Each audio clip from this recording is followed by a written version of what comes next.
And on trade issues, by and large, well, I've never forgotten those jobs. And on trade issues, by and large, we've done well. In certain select cases, like the Japanese semiconductors, we've taken steps to stop unfair practices against American products. But we've still maintained our basic long-term commitment to free trade and economic growth. So, with my meeting with Prime Minister Nakasone and the Venice Economic Summit coming up, it's terribly important not to restrict a president's options in such trade dealings with foreign governments. Unfortunately, some in the Congress are trying to do exactly that. I'll keep you informed on this dangerous legislation because it's just another form of protectionism, and I may need your help to stop it. Remember, America's jobs and growth are at stake. Until next week, thanks for listening and God bless you.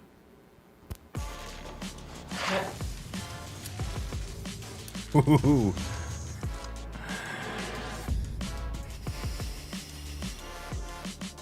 Ladies and gents, welcome back. This is gonna get spicy. Holy cow. Has it gotten spicy all day today? And since last night, exactly. Holy. Now, I was one of the first to point this out. Actually, I made a video about this early in the week. And oh boy, that's something that I guess a lot of people didn't really catch on to until the Americans took notice of it. I guess, yeah, it comes with the territory. Welcome, chat. Come on in. Welcome, everybody. This is a Friday night live show. I'm going to be chatting with you guys for the next about half an hour, and then I got some guests coming in. Tonight we have the lovely Tamara Lich and the big, giant teddy bear of a man, Chris Barber, coming on. It's going to be awesome. Holy cow. It's always great having good friends in here, and we're going to be talking about what went down with them. But in the meantime, we're going to be talking about what went down in Canada with Canadian relations with the United States and how that's all fallen apart. That's craziness. And, well, I mean, why don't we just get into it? Well, before we do, welcome everybody. I want to know from you guys, if you're new to the channel, type some things in the chat, because this is how we get all the juices flowing at the beginning of the live stream. But if you've been here for a while, type in Clydester. If you're new, hit new. And I'd love to know where you got your notification to come into the chat today. Did you get it from some other website, or did you get it from YouTube itself? Did they send you out a notification, or were you knew that the time was going to be there? So get in there and make sure you pop that in there. Will's mom, Clydester, awesome. That's amazing. Glad to hear that. Did you call the Ford fake video, Clyde? What a joke he is. Yes, I did. Actually, I put a video out earlier in the week, and it got a little bit of traction, stuff like that. But I noticed a lot of people on it's a weird audience on the channel. You got half Americans, half Canadians, and some people see a story and they're like, maybe. Doug Ford stories are hit and miss, but I've been following it very closely because I knew that this was gonna turn into a big crazy thing. Future neighbor, oh, awesome. Preacher man, glad to hear that. Down in Texas, that's amazing. Lots of Clydesters tonight, evening, folks. Doug is in deep now. Oh boy, and it's getting worse. It's actually getting worse. We got some things to get into before the guests come in tonight, because that's gonna be great. But holy cow! Shout out to Tamara Lich. Well, give a shout out to Tamara Lich when she's here, because she'll be here in about a half an hour. So do that then. I don't watch for notices. I know Friday night, 8:30. It's party time. That's awesome. That's amazing. Yeah, I tried to make, so on Fridays we do a little earlier, because it is, yeah, I know it's Friday. I have to rush home and make this happen all really quick, but I'm able to make it a thing. Do you remember me, Clyde? Tyson Hockley? Yeah, I remember you. Yeah, you're from the island, right? YouTuber, doing your thing. How's things? Awesome Possum. Yeah, awesome possum. Wasn't that a bit from Louis C.K.? I love that stand-up. Tamara, my favorite ever. American from Arizona, number 48, supporting the Alberta Independence Rally tomorrow in Edmonton. I will wear my Alberta 51st State shirt and sweater down here. That's awesome. That's really cool. Yeah. salute to you, Tyson. Great to see you again, man. Appreciate the 8:30 start. Yeah, doing it because I know there's a lot of people that can't get it. It's too late. It's just too late over on the eastern part of Canada. It is one of those things. So I make it available for you guys. But let's get into this because I want to talk about this story because it is just, I mean, fascinating. Is that the word? Fascinating is the story. Now, hold on. Let me pop it up here so you can see what was going on the YouTube channel because I honestly, yeah, I knew this was going to be a story because, I mean, it was offensive. Like, it was absolutely offensive to me, to a lot of people anyways. So right here on the channel, go to the videos. If you look back, this was the video right here. It was Ontario pays $75 million for an ad aimed at Republicans using Ronald Reagan out of context. Right? And that's the thing. And it was, Doug Ford saying, please don't take our jobs, and using propaganda. I called it at the time. This was propaganda. A week ago. Look at that. A week ago, I called this and said, listen, this is going to be a bit of a story. This is crazy that they're, trying to run propaganda in the United States. And then, of course, as we saw it just last night, as it got called out. And for, if you don't know what I'm talking about, perhaps you haven't been paying attention to the news, and that's fine. If you don't, you tune into this channel so that we can inform you. That's what this community is all about. So Donald Trump dropped this last night. He said the Ronald Reagan Foundation has just announced that Canada has fraudulently used an advertisement, which is fake, featuring Ronald Reagan speaking negatively about tariffs. The ad was for $75,000. No, that's a mistake. It was not $75,000. It was a $75 million ad. And some people are asking, like, why would it cost $75 million? Well, it's because they spent a lot of they spent a little ad space, bought a lot of ad space in the U.S., especially around the what do you call it? The World Series. It's really expensive to advertise at that time, so they spent $75 million for this. So yeah, that was a typo. That it's $75 million, not $75,000. They only did this to interfere with the decision of the U.S. Supreme Court and other courts. This is tortious. Would it be tortious? It's. I would ask a lawyer on that one. But this is foreign interference in a court matter, in a matter of the judiciary. This is a big deal. This is not some laughing matter. I know a lot of people on Twitter or on the Twitter left is like, why are they freaking out? This is it's a big issue. Actually, it's a really big issue, and this is why it's turning into this. They only did this to interfere with the decision of the Supreme Court and other courts. Tariffs are very important to national security and the economy of the USA. Based on their egregious behavior, and this is in all caps, all trade negotiations with Canada are hereby terminated. Thank you for your attention to this matter. That's absolutely what's happening. Can I send a link by email? I'll try, Tamara. I'll send that over for you. Let me just get on that. You'll have to bear with me on this because I'm copying links and I'm sending stuff over. But yeah, definitely. And I'll do it on another window because I'm not doxing anybody here. But yeah, this is crazy. This is such an egregious story that the premier of the provincial government of Canada, which, by extension, this is believe me, if a governor of a state did something against Canada, do you think anybody in Canada would be like, well, it was only that state? No, this is Canada. This is Canada doing this to the United States of America, and this is what's going down. It's really, really crazy that this is something that just happened. And we'll get into it because it is propaganda. That's exactly what that is. It's propaganda. Sorry, I have to type in an email address here. Give me 1 second, folks. What's your email? I'm gonna copy and paste it and send it over to.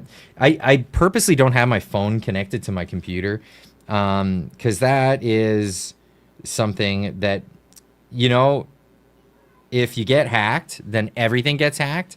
So I just try to make sure that there's a degree of separation to things. And I recommend that for people. You know, sometimes people get a little too connected, and that can be a thing. Okay, send that over to Tamara. Got that for you. Let's get back to this. So this is the story, and holy cow. Actually, I compared this. I just pull this up because I did compare this to something that if it were to happen in Canada, just so Canadians could get a bit of an idea of how this actually went down. So have a look here. This ending all trade negotiations with Canada would include the USMCA. No, that's not true. The USMCA is a deal that's already there. There's just no negotiations happening for now, right? So the USMCA is actually set to have to be renewed in July of next year. But any party in any one of the three parties, the United States, Canada, or Mexico, can give 6 months notice to leave the contract.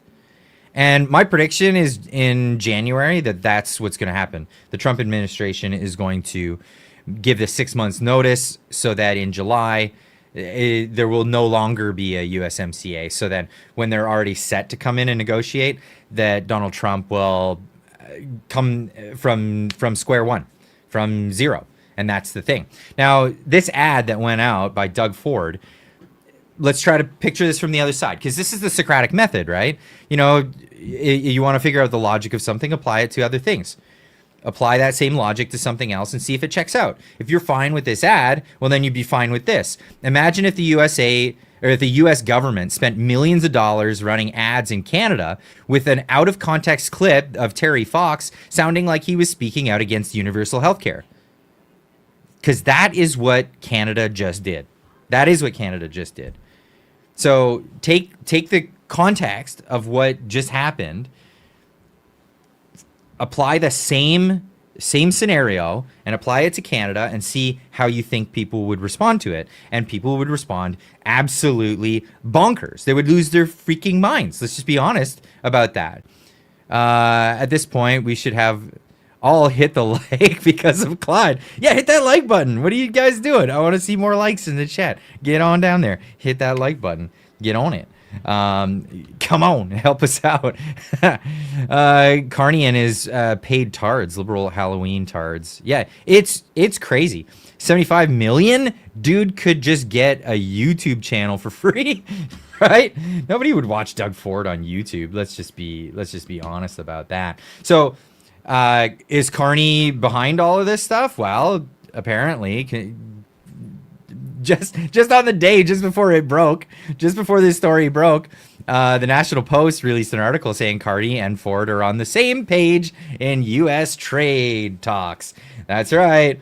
They're like bread and butter, or I don't know, like beans and lard. I don't know. Maybe that's a better analogy, because Carney's full of hot air, and Doug Ford's a fat pig. Let's just see that. Yeah, this doesn't age very well if Carney wants to appear like the smart guy in the room or anything like that. But here's the original story. Ontario running a $75 million anti-tariff ad in the U.S. aimed at Republicans. Now, what was wrong with the ad? Now, I can't show the ad again because on my video, I got a copyright claim. I don't think it was from Doug Ford's camp or anything like that, but it was for the music that's in the advert, so I can't play it again. But what they did was they showed a bit of Reagan's speech, and it was omitting the most important part of it, where he was actually talking about how he's using tariffs, and he's using them against Japan at the time in the 1980s, and how he had talks with Canada. Like there's a bit there where he says he had talks with Canada about tariffs, and Canada was on that right page, but and that was in the 80s. But Japan was doing something bad, so they were using tariffs, and it was really people trying to challenge the president's ability to use tariffs that was being called into question, and it was the reason for the statement at all. There's no other reason for the statement. If you listen to it at face value, it doesn't sound right. Now, the Ronald Reagan Presidential Foundation, an institution, put out a tweet saying this: the Ronald Reagan Presidential Foundation, an institute, learned that the government of Ontario, Canada, created an ad campaign using selective audio and video of President Ronald Reagan delivering his radio address to the nation on free and fair trade, dated April 25th, 1987.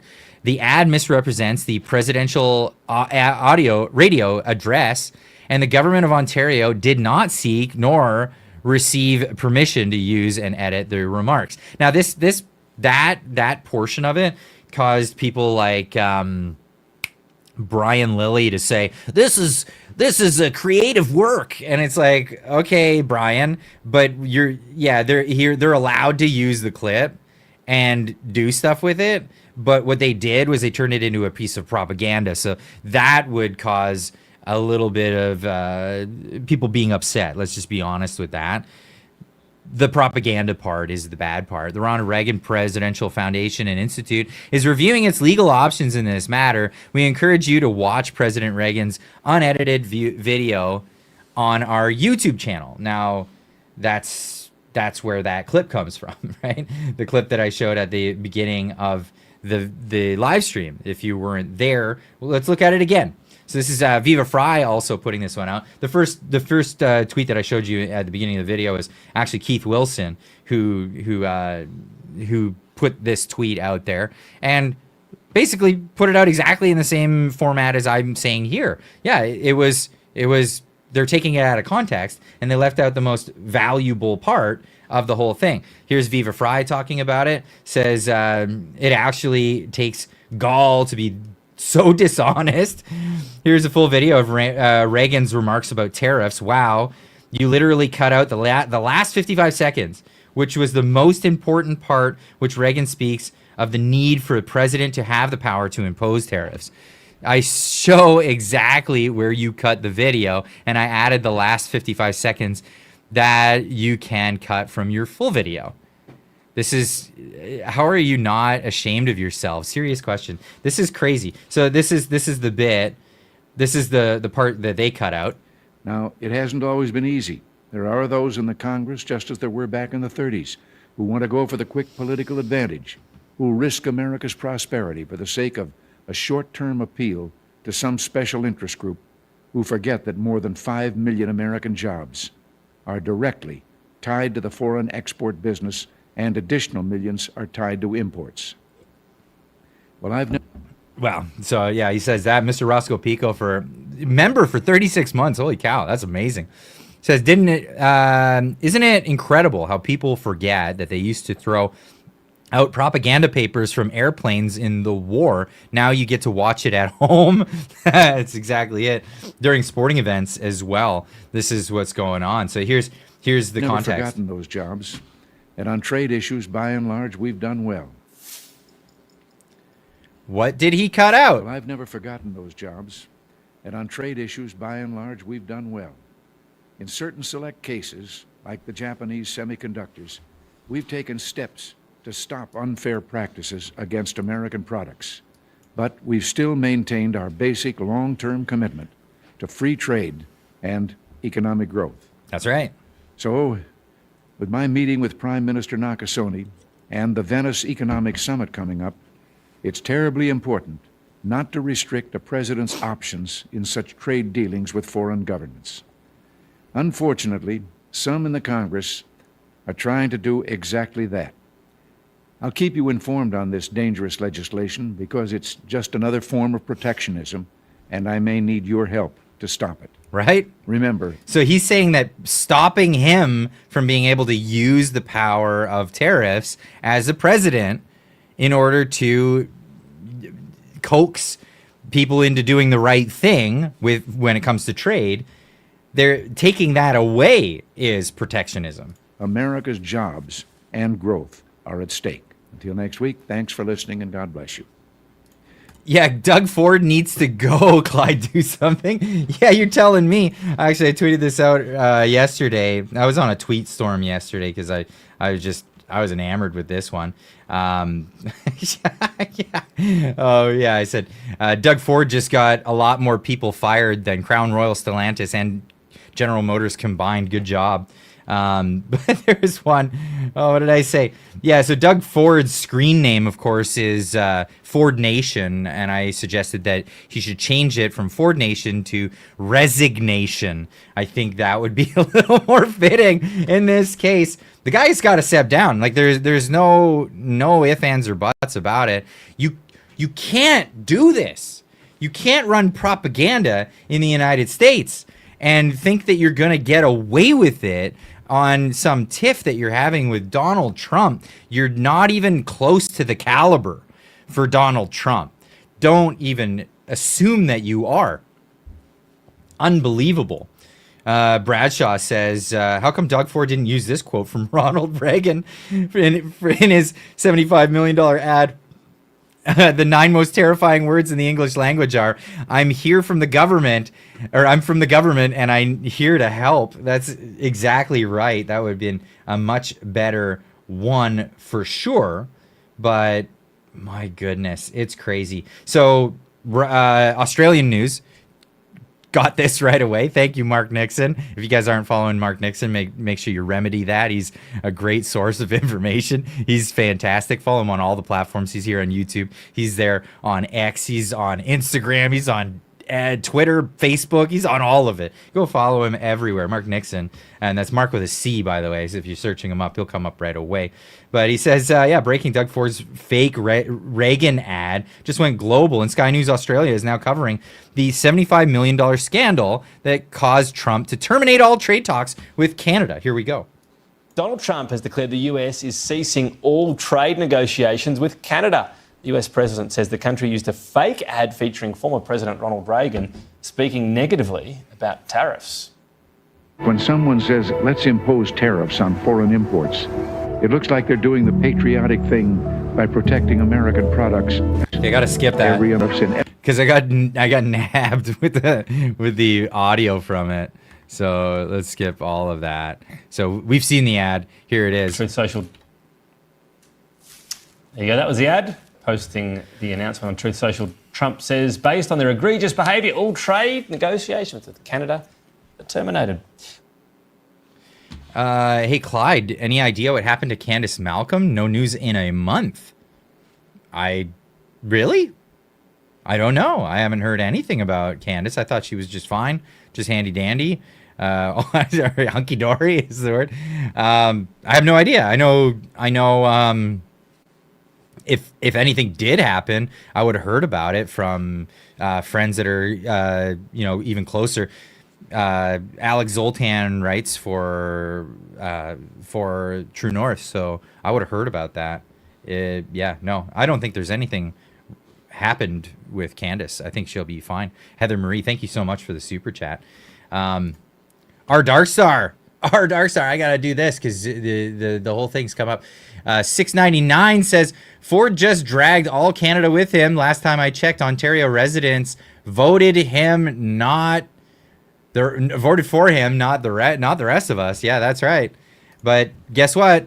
Doug Ford effed around, and everybody else gets to find out. That's the reality of it. It would be much the same if some American senator or American whatever did something to us. Like I said, we would definitely be finding out. Well, breaking news: Donald Trump, based on their agreement. Yeah, that's crazy. So Australian news hit that story right away. And what happens? The CBC, they get on it, and the gaslighting is just insane. I just can't believe the way they try to show a story. They're like, it's not a big deal. Why would they be so concerned about this? An ad that the government of Ontario has been playing. Donald Trump saw an ad that the government of Ontario has been playing in the United States. It seemed as though Trump kind of just shrugged it off. Okay, so I want to address this. This is a great thing to say.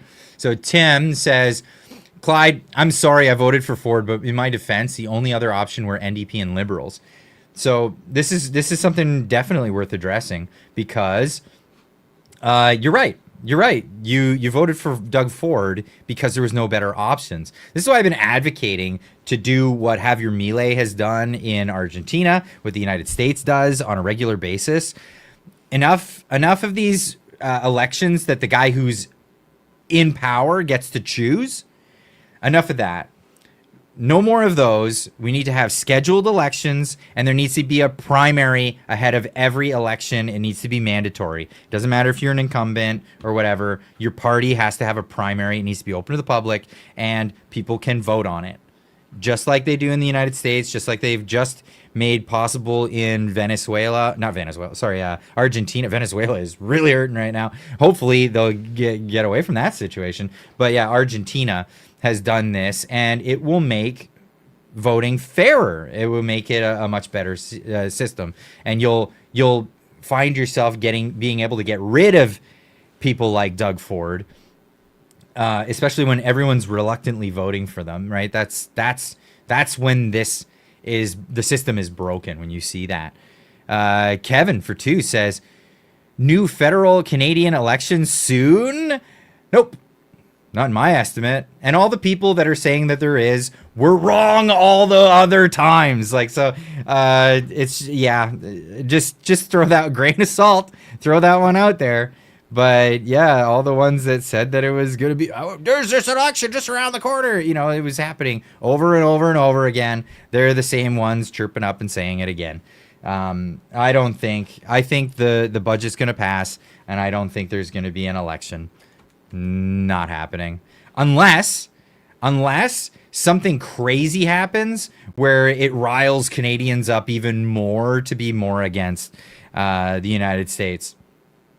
That might be a possibility, but I think they've worn that one out, so I don't see that happening. But so here's CBC to gaslight us, and that's just amazing, the gaslighting that takes place there. But we also have reporting after the fact. So now that the news has gotten out there that the Americans are pissed, and they're pissed for good reason on this issue, Ontario Premier says he'll pull the ad that upset Trump so much. You know, it's like, why do you gotta word it that way? This is the craziest thing.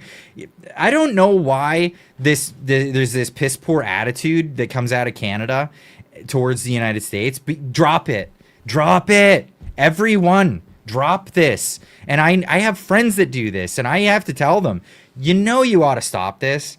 It is really bad behavior. Here's the equivalent of what's happening right now. You pissed off your friend for whatever reason, and then he's like, dude, all I want you to do is just say sorry to me, and then everything's good. And you go, all right, I'm sorry I made you cry. Like, that's not an apology, man. It's not an apology at all. What you need to do is know what you did, actually address the fact that it was bad, and apologize for it. But here's what they're doing. The premier's upset Trump, so he's going to pull that ad. And that's AP. Then you look at CTV, Ontario to pull anti-tariff ad after Trump calls off trade talks. Yeah, and then this one's the kicker. Ontario to pull that ad that angered Trump on Monday, Ford says, after the weekend's World Series games.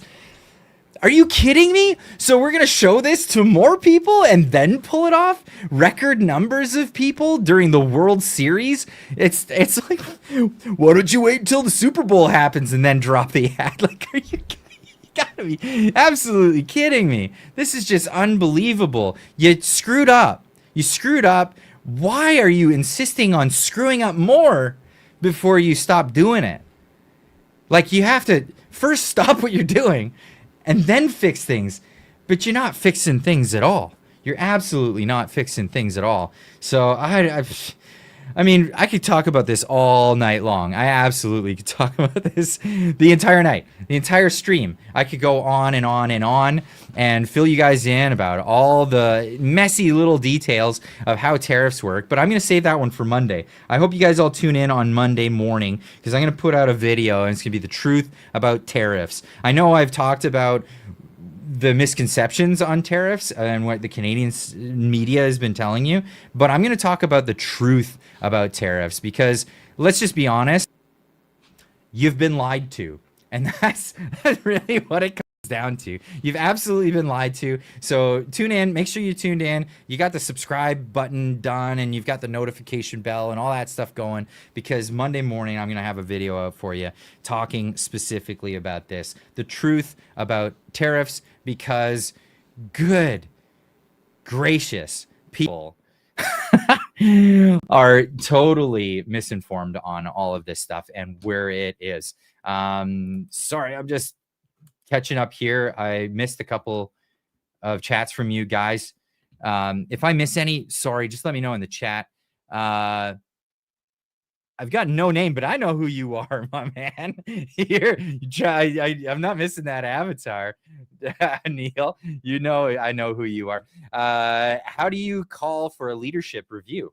Yeah, that's a process. I'm not sure. It's definitely not as simple as just waiting for the primary. That's not a thing. Trish Proof 279 says Wob Canoe cheering Ford on. EB wants to do his own. I can't believe it. I can't believe it. And you know, it's not going to help us. It's not going to help us at all. But these are crisis politicians. They do well when Canada is hurting. And so there's a motive to make sure Canada hurts. And that really sucks. That really sucks. That disappoints me tremendously. But let's talk less about being disappointed. Let's talk about being positive. I don't know anyone who can make people feel more positive than my guest tonight. And without further ado, Tamara, welcome to the show. Thanks for coming. How's it going? Thanks for having me.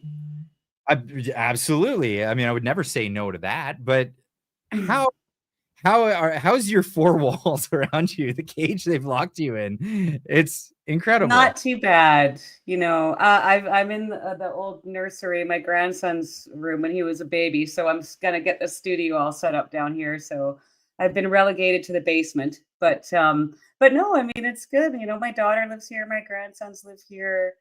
We're just going to make hay while the sun's shining, I guess, and try and make the most of our time. It's definitely a bit unusual. I've kind of done a 180 because under my bail conditions, as you know, for a long time, I was basically under a complete gag order. I was banned from social media for 2 years. And then with the trial hanging over our heads, you know, we had to be very careful about the things that we talked about. But we could go anywhere and do whatever we wanted. So now we've kind of done the inverse, and now, you know, we're much more free to speak and talk about things, but we're stuck at home. So now you can blab all you want too now. Yeah, that's right. Exactly. Well, and that's great because you have a new podcast that you guys have started, and I'm excited to help people get over there to see it. Let me share my screen. I'm not doing the sharing screen thing right just yet. Let me pop this up on the thing. You guys have the new podcast called House Arrest. You and Chris Barber. Is Chris not coming tonight? I thought Chris might be coming tonight. He's coming. I accidentally told him when you messaged me earlier that we were going to wait till 6 o'clock, and he thought that was 6 o'clock our time.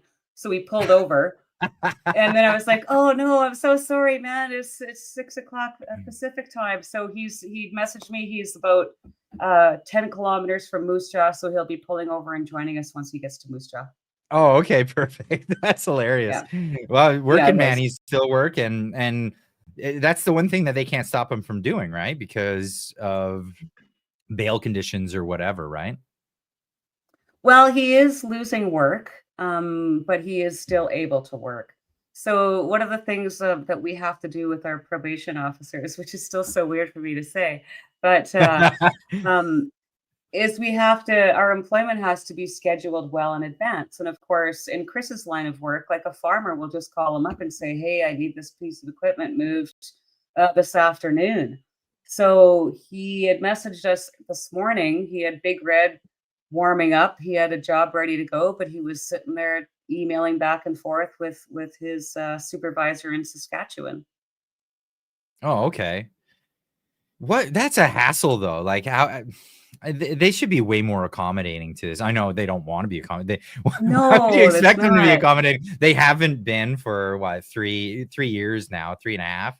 And yeah, it's just more punishment for that. And that's why I did the show title is, it's poetic injustice. You guys were fighting against lockdowns. You were fighting against lockdowns for what, 5 weeks? And then you went through 3.5 years, 3 weeks, and you went through 3.5 years of just lawfare. And then now what your punishment is after they threatened to throw you in jail for 7 years.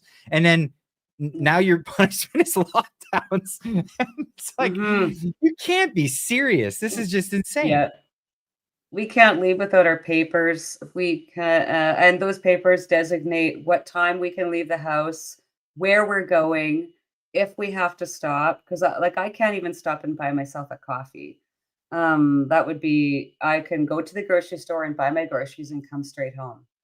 Or, there's exemption for church services. So today, for example, I met with my supervisor, and I have a letter stating that I can leave the house on Sunday morning at this time to go to my religious service, and then I'll be back at this time, and there's no stopping anywhere in between. So I have to constantly, anytime I leave the house, I have to have a letter of exemption from her in order to be able to do that. Also to email. So I'm allowed 5 hours per week for necessities of life. So I asked her that specifically today. I said, well, what is necessities of life? Because all she's told me so far is grocery shopping and gasoline. Well, that doesn't take 5 hours out of my week. But that's basic. That's exactly what it's for. Like going to the gym? Could that be that? No. This is like being in jail, only you're in your home. Well, the jail has a gym.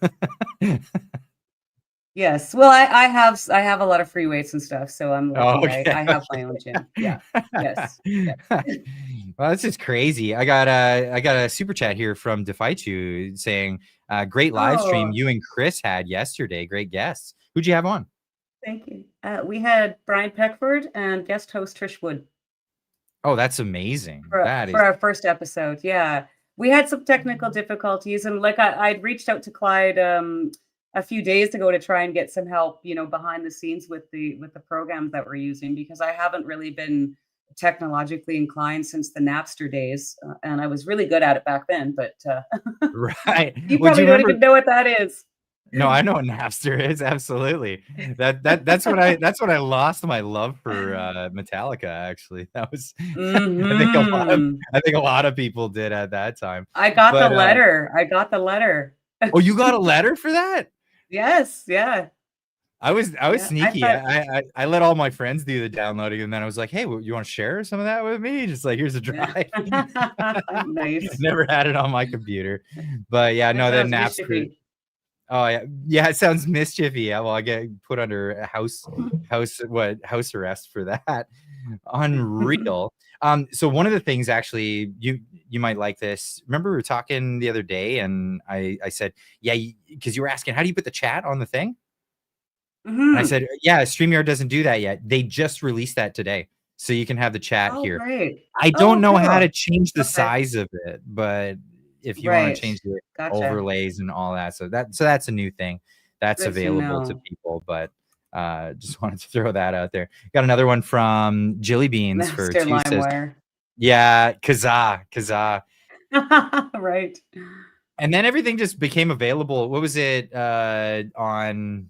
Yeah, that's when Spotify came out, and then everybody just dropped all that stuff. Nobody's bothering with any of that. Apple Music, I think you could buy music from the Apple Store before they created Apple Music, I think. Yeah, crazy. Anyways, look who else we got here.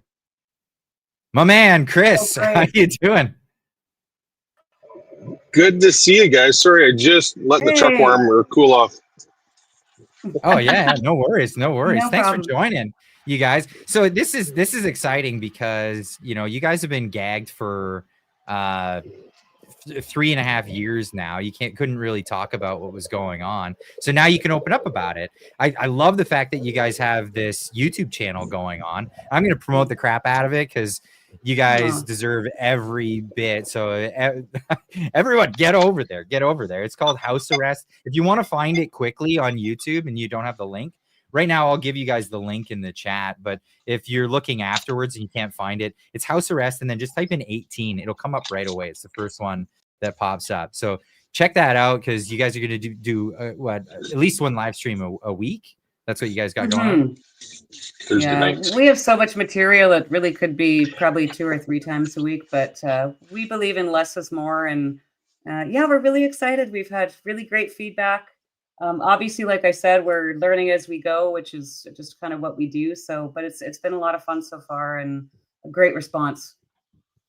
So, well, let's get into some of the stuff that you couldn't talk about that I refrained from asking you all the other times that I've had you guys on the show, things like that. But, the Freedom Convoy happened, and you guys, you guys were involved with a grassroots thing. You guys didn't start this. It wasn't like just you guys. You didn't try to be the number one or anything like that. It just happened that way. That you guys were with a lot of other people that were concerned about what was going on in Canada, and you happened to be the front truck coming out of Alberta, out of the West, and heading towards Ontario. And at the time, like, you guys went down there and all of this stuff went on. It was chaotic. Like, I was trying to cover it, and I'm trying to get as much information out there as possible. But then you guys got the Give Send Go, so that or the GoFundMe at first, and the $10 million overnight was really what blew it up and made the whole world pay attention to that. Now, obviously people have accused you guys of doing this or that with the money, but all the money's gone from my understanding. It's all being held. So what happened there? What's going on with that? Tamara, do you want to answer this one? Yeah, sure. Yes. So all of the GoFundMe ended up being refunded after that blow up, and it actually ended up costing GoFundMe $1 million because they'd released that to our account, which was immediately frozen. When Give Send Go then went to refund everyone too, but in the meantime, I think it was just about $3.4 million in donations was coming through the payment processor Stripe.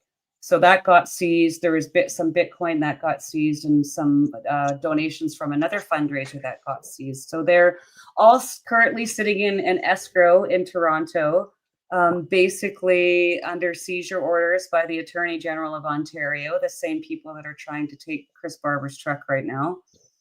And yeah, it's going to be locked up there probably until, like, we're facing a $300 million civil suit. So, I mean, This is nonsense. It's going to be tied up for a while. Yeah, so it's tied up. I mean, everybody's chomping at the bit for it. From my estimate and my reporting and what I've read about it, it looks like every scummy lawyer in Ottawa is just like it's like a frenzy around this like escrow of money that nobody really ever expects to get any of anyway at the end of the day. Now, what was it? Give, Send, Go. They ended up not sending anything over because they knew it was not going to get seized, and they ended up refunding everybody. So like any money that I put into it, I got it back. I got it back from Give, Send, Go. So there's that. Now you just mentioned that they're still going after your truck. What's that about? Yeah, they filed for a forfeiture order on Big Red back in April after our verdicts, I guess. Kind of tough to take. The Crown wants to take Big Red, forfeit it, and destroy it. And the reasons behind that is it's basically a symbol of a movement that they don't agree with. So take something that I've owned for November 26th. In another month from now, it'll be 22 years that I've had this truck on the road. I have raised my children in this truck. I put a dog down on the passenger seat. The boot marks from Jonathan when he was a toddler are still on the dash on the passenger side. You know, the little toddler kicking the dash with his winter boots. It's been my baby in my life for 22 years, and they want to take it and destroy it because it was involved in something that they didn't agree with. That's just so. I mean, I don't understand like how they feel that's any sort of justice in that, because I mean, okay, I could understand if they came at you and they said, well, this is for damages and you don't have any other assets and we want to take this asset, sell it and whatever, but just destroy it, because like this sounds like the Nazi book burnings, and I hate to be like Godwin's law, right? But it sounds like they're trying to erase a piece of Canadian history at this point. Like, if anything, your truck, they should be like museums coming at you, throwing money at you, saying like, anyway, we can take it off your hands. You know what I mean? Like, this is Canadian history. It's going to be a fight. I mean, the lawyers have said right from the start that this is a grasp. In fact, I think we've basically heard that from the Crown prosecutor that they don't think they're going to be able to get this. But this is case precedent. It's never happened in Canadian history before, where the government has tried to seize something in a forfeiture order that wasn't seized at the time of the alleged crime, and now 4 years after the fact. So this is uncharted territory, and they're making case law just like they did throughout our trial and our convictions. So people should open their eyes a little bit to what's going on in this country and exactly how vindictive and malicious the Crown is. And let's not forget, during the summary Clyde, during the summary dismissal hearing for the forfeiture application, that Brendan Miller was representing CB Trucking and those interests on their behalf, the Crown prosecutor in those proceedings all but said flat out, if this doesn't work, if this forfeiture order does not work, then we're going to take this to Saskatchewan and try and seize this truck under that jurisdiction. And if that doesn't work, we're going to exhaust all the legal avenues until, they basically all but admitted they're just never going to give up. And Doug Ford seems to be on such a roll right now, making Canada a great place and being an ass. And then I want to remind people that the Attorney General's office in Ontario is directly ruled by Doug Ford. So who's the one behind all this shit? Yeah, the liberal in sheep's clothing. Yeah, well, I just spent the first half hour of this live stream talking about Doug Ford and the big doo-doo he's in right now. Holy cow. And just like it really is unbelievable, like what he's pulled. And I'm an American citizen. I've been an American citizen my whole life, and as a dual citizen, always living in border towns and stuff. I've seen all of this like anti-American sentiment. I just don't understand it. I don't get it. You obviously cross the border all the time for agriculture, right? Yeah, I don't know why our government has placed this on Canadian shoulders in a bad time. I have conversations with neighbors, farmers that watch, legacy media every day, and they go off on a tangent about Trump and he's a dictator. And my common response is, have you looked in our own backyard lately? What are our leaders doing in Ottawa as of late? What has Carney done for this country since elected in whenever the election was in April? And what has Trudeau done other than bring in new totalitarian, laws? Come on, people, wake up. Well, if you're invested in Brookfield, I think he's done a lot for you. I heard there's a little bit of tax evasion there. Something came out today. Did you hear about that? No, I didn't. There's too much on my plate. What happened there? I watched a video from Michelle Ferrari today, and she was talking about something that happened in the House of Commons today. I didn't have a chance. I've been trucking all day. But tax evasion and Brookfield, so it's something to look into. So I got a chat from Mechanics for 10. He jumps in and says the Antifa member in Winnipeg that didn't have his Jeep seized after purposely running over protesters. I didn't think he went to jail. Let that one sink in. Yeah, no, that guy didn't go to jail. I think he got some. No, there was no violence, Clyde, and you know that as well as many other Canadians out there. The judge just before our sentencing a few weeks ago gave this long spiel about how we were peaceful. We will listen to law enforcement. We advocated for people to work with law enforcement. We worked with the city. We did everything right. And then because of the precedent that the Crown has basically set the last number of years throughout this lengthy trial, I had no other reason but to sentence us to something. Well, let's get into that because this is some of the stuff you couldn't talk about before because it's pertinent to the case. When you guys were at the convoy, and like I said, you guys were a group of people at a bigger event. So there was this was an organic thing that just took place, right? You happened to be a part of it. You happened to, because of the Give, Send, Go, it went nuts and the attention got put on you guys, but you were just one group in a mix of a bunch of other groups. There was a lot of people that got press in other ways, and some people got no press at all that were involved in this. I know a good buddy of mine, Sam Field, he was out there all the way from British Columbia. He's from Nova Scotia, and he brought his truck out there as a mechanic to help people fix. He fixed so many truck heaters over that like 3 weeks. But this is the thing. People went out there and they were doing stuff.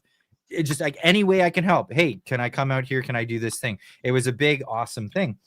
So you, especially you, Chris, you ended up being kind of a liaison between the truckers and the city of Ottawa in being able to communicate with the truckers. Cause like, man, there's attitudes. Like I grew up in this lifestyle. I know, like, it's hard. It's hurting cats, but it's also hurting cats with like big attitudes that could probably kick the snot out of you too. Right. So like, that's really what it was. So the fact that it was so peaceful is amazing. But then you guys in particular were helping out with Ottawa that had zero grasp of what the hell they were doing. Yeah, I found it was my place early on in when we arrived in Ottawa, dealing with different law enforcement, especially liaison officers, that I had a purpose there, and that purpose was to work with law enforcement and alleviate the traffic on the side streets and make sure emergency lanes were open. It was constant communication, and I did that diligently. And what they did was they used all that against me in the courts. Everything that we did do for the good or the better of downtown Ottawa and trying to get trucks out of the residential areas was then used against me. So. It's pretty, they take your cell phone. They took my cell phone when they arrested me. They downloaded 4,200 pages of evidence on that. That was conversations with my wife, my ex-wife, my children, my parents. There was some lawyer chat in there. And they raped over it with a fine-tooth comb to use anything that they could possibly. Tamara, what was the extent of it? They found one text message from Tamara to me saying, I think it was Tamara, said, they want to talk about gridlocking the city. You want to meet me at the hotel and we'll talk about that. And then there was no correspondence after that on that issue. So, I mean, we didn't talk about gridlocking the city because it was already gridlocked at that time. So I'm not sure, but they used that against us or me. Mm-hmm. Mm-hmm. Well, they made it sound like it was an intentional thing, like you guys were intentionally trying to gridlock it. When wasn't it the police that were barricading the streets at the time? There's a single lane open. There was Jersey barriers. Chris and those guys would clear a lane and they'd drop a Jersey barrier and barricade it.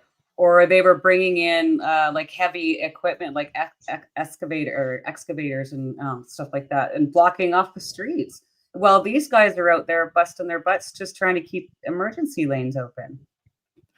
And then, so on the days that they were trying to move in and do the Emergencies Act, you guys actually had a deal with Ottawa. Was it the Ottawa police or was it Ottawa mayor the city? And you guys were trying to get people out of the. What was that, Tamara? That was my theory. Oh, somebody said story, so a Siri went, Oh, so creepy. yeah, so you guys had a deal arranged where you guys were going to get, because one of the big gripes was there was trucks in the residential area. So you guys were moving to get trucks out of that. And then what happened? It got kiboshed at some point. And then I didn't get any like the real details of what was going on. I've always wanted to ask you guys this. The original deal was 72 hours that we had to remove the vehicles out of the residential areas. And it was February 14th. I took it as my mission to go out and try and find as many people that were willing to work with us as we could. And then that first Monday morning, we were going to start moving those trucks out of the area. And we couldn't get any police officers to work with us. They wouldn't move the Jersey barriers. They wouldn't move any of the blockades. We were literally stuck there till I think it was like mid-morning. Phone calls with people and high people in the city was trying to cooperate with us. Finally happened. We had basically the whole day we did a good job. I think we moved about 140 vehicles out of the downtown core. And then the city or the prime minister, they pulled the deal and they invoked the Emergencies Act. So it was definitely done out of spite on Justin Trudeau's part. We were acting in good faith and he didn't want that. So they were happy to just have that chaos go down because they wanted to see something happen. I believe so. I believe it was a setup right from the start. I think Justin Trudeau's ego got caught Mm. when he realized that we were actually working with Mayor Watson and trying to alleviate the struggles in the downtown core, and he couldn't have that. He wanted us to be painted as the demons. Well, and two interesting details came out at our trial regarding this. So, number one, like Chris said, I mean, we're in Ottawa thinking that we're dealing with police officers in good faith when we find out during our trial that Peter Slowly, the former chief of the police, Ottawa Police Service, said right off the start, not 1 inch. Their directive was not 1 inch. They were not to give us an inch. And then also, we also found out that I think the former Kim Ayotte, he was the emergency planner, wasn't he, Chris? I think that was his title. I believe so, yes. Anyways, he was the emergency planner for the city of Ottawa. Basically, walked into a meeting with Chris, Eva, I think Tom Marazzo. They talked about this deal. He shook Chris Barber's hand. Yes, this is great. He walked across the hall into another meeting and basically stabbed Chris and everyone in the back, where they went back to their not 1 inch. So Chris and those guys, like he said, went out on the second day to move trucks, and the police shut it down. But they were wildly successful getting the trucks out of there the day before. So it really begs the question, what was really going on in some of those back rooms. Well, we saw some of the communications between politicians. I think it what was the tank memo? What was the memo where they mentioned tanks? They said, "Oh, what would it take? Oh, just one tank," and it was Marco? like kind of like, yeah, who was that? Yeah, that was Marco Medicino and David Lametti joking about how they would just need one tank to get rid of us. And don't forget, Marco Mendicino stood up in the House of Commons and lied 11 times, saying that they were given advice by law enforcement to invoke the Emergencies Act. He got up in the House of Commons and accused the truckers of being rapists. Yeah. And burning down an apartment building. So, nobody has ever apologized to us for those baseless, wild accusations about the arson attempt on the apartment building. They accused us of stealing food from the homeless. We were feeding the homeless and clothing the homeless. And, what were the other ones, Chris? The Terry Fox statue. They were saying that we disrespected the Terry Fox statue when we desecrated the War Memorial. Wrapped him in a Canadian flag. That's desecration, apparently. Yes. Like, what the hell Yes. is that? But we the War didn't Monument, have a chance. I read that. Sorry, Chris. Sorry, there's a delay, and I think my headphones here. The War Monument, the urination on the War Monument. I don't know if you mentioned that one. That's right. Yeah, that was another one of the accusations. Now, the accusation of arson on the apartment building, that actually took place. Like, that actually happened, and there was a couple of blue hairs that were caught on video camera going in there, and then they tried to wrap it up in boxing tape at the doors. So there, something like that. And I followed this story because I was like, we're going to get to the bottom of this. I'm sure there's going to be a police report. And there was a police report later. It came out, it was quiet. They didn't want to publish it too widely, but it turned out that these two were like leftists. They were leftist, like Antifa types. And they were there to, well, they didn't say what their motives were in the case, but they said they were given charges, or their charges were laid on them for that. But However, the politicians in the media ran with that story for a week, and the Ottawa Police Service knew that night that they arrested that guy that he was not with the protest. But the politicians in the mainstream media still stood up for days and said the opposite, or insinuated the opposite. How is it? Like, this is crazy, because I mean, I've been going through this too myself as someone. I'm just a mechanic, right? And I picked up a microphone and started reporting on this stuff when you guys headed out. So like, this is a whole new world for you guys. It's a whole new world for me as well. And just learning about how politics work in this country. And it's way the hell dirty. I'm sorry. It was way the hell dirtier than I thought it was. Like, people are slimy. People are so greasy. And like, was this your first experience with that, or did you guys go kind of with the preparation for what you were kind of in for? I don't think anything could have prepared us for what we were in for. We were just two blue collar Canadian people that were deciding to finally stand up. We're not activists. We're not, we're not protesters. This was new, uncharted territory for me, especially. Well, I had obviously been following politics for a while. I mean, I sat on the board of a Western Independence Party, and so I had been following politics for a while, and I knew there was a lot of shenanigans there. But what I've told a lot of my friends when I came back was that, oh, Oh, you're still. Oh, did we lose Tamara? Yeah, mine kind of glitched there a little while ago too, Clyde. Yeah, well, we'll see if she comes back in. I'll just just pop her out for now.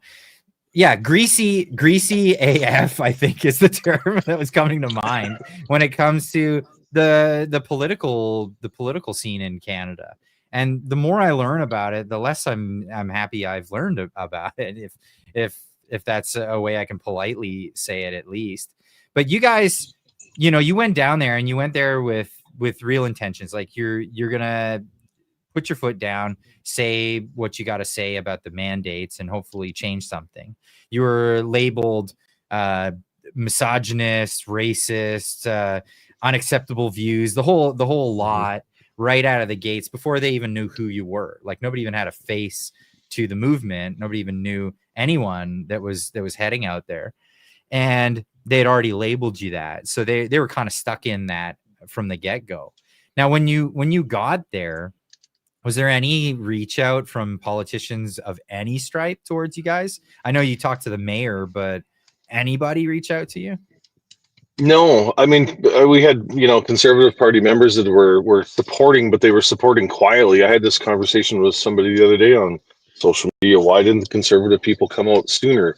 And I firmly believe that we were painted in such a bad brush from media and government that people were scared. Even the Conservative Party, well, if we support these people and they come here and they're waving, whatever flags and wearing hoods and all that, that we're going to look bad. So I think that's why their hesitation was there.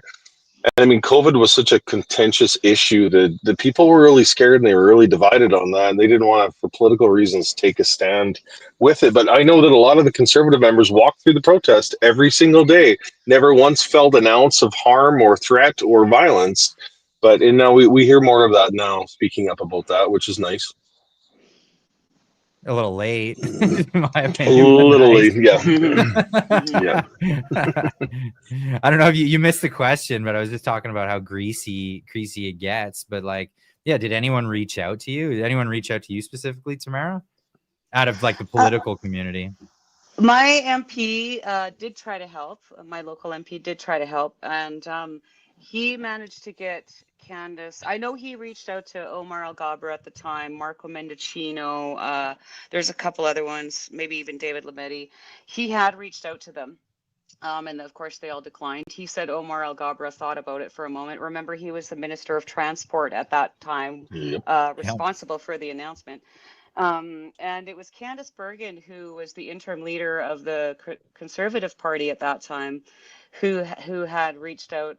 Unfortunately, she wanted to meet me. She gave me 15 minutes to meet her for 10 minutes at an A&W on Spark Street, I think it was. And so it was pretty obvious that there was not going to be a meaningful conversation. It was a photo op from our perspective. So we declined that. I mean, what are you going to accomplish in 10 minutes? Nothing. Right. Zero. Introductions can't even take place. Like that's it. So yeah, she would probably have a media team there and probably say something along the lines of, "You made your point. Now go home." Mm-hmm. We became so polarizing. She's probably happy that didn't work out in hindsight. Fair enough. Well, but that's the thing. Like, wasn't Tim O'Toole like ousted as leader because of the lack of anything really? Aaron O'Toole, yeah. Yes, he was. What happened there? That was before we got to Ottawa. We were still on our way to Ottawa when they Oh, gosh, it's been so long now, No, Clyde. I it really was. happened during, didn't it? I thought that was like our first casualty of convoy was Aaron O'Toole's demise. There was a growing Yes. sentiment inside the Conservative Party that people were not happy with his leadership, and that was We the heard about opportunity for a that. non-confidence Yeah, vote and gone. somebody had told us on the way that they suspected that he was in some trouble there. So, but I think you're right. Yeah. Yeah, well, we've seen a huge political change since, and now we have the rise of Pierre Poilievre. He's the conservative leader now. He mentioned you at his successful award ceremony when he got the when he got the leadership position. He had his big speech, and he mentioned truckers that just want their freedom, and he got a giant roaring applause, and then he has been mostly quiet about it ever since. And then there was social media pressure as you guys were going into the last moments of your trial, and then you'd been convicted, and now you're going into sentencing, and there was all kinds of social media pressure on X. I don't know if you saw it, for him to say something about it, because he's supposed to be on the side of the people, and he was largely quiet about it until the very last second. What's your take on that? Oh, on our way home from sentencing, I guess both of our phones rang, and it was actually Pierre calling just to say, hey, we're with you, and we'd like to try and spread the word, especially on the forfeiture. I think that's the next step. So yeah, it's a little late coming to the table, but they're still coming to the table. So how do you're just thankful that you have the support there, I guess. I've always stood behind my MP in my local, region in Southwest Saskatchewan there. We've got a really good MP there, and I'm friends with them. It's nice and I'll always vote conservative in that area just because of that. We're a liberal, we're a conservative stronghold in our region. So. Does anyone from the US reach out to you guys? We've done lots of American podcasts and radio shows and things like that. I think Chris has talked to quite a few American politicians down there, or political figures, anyways. Yeah, a few. There's a few. Sorry, what's the sentiment?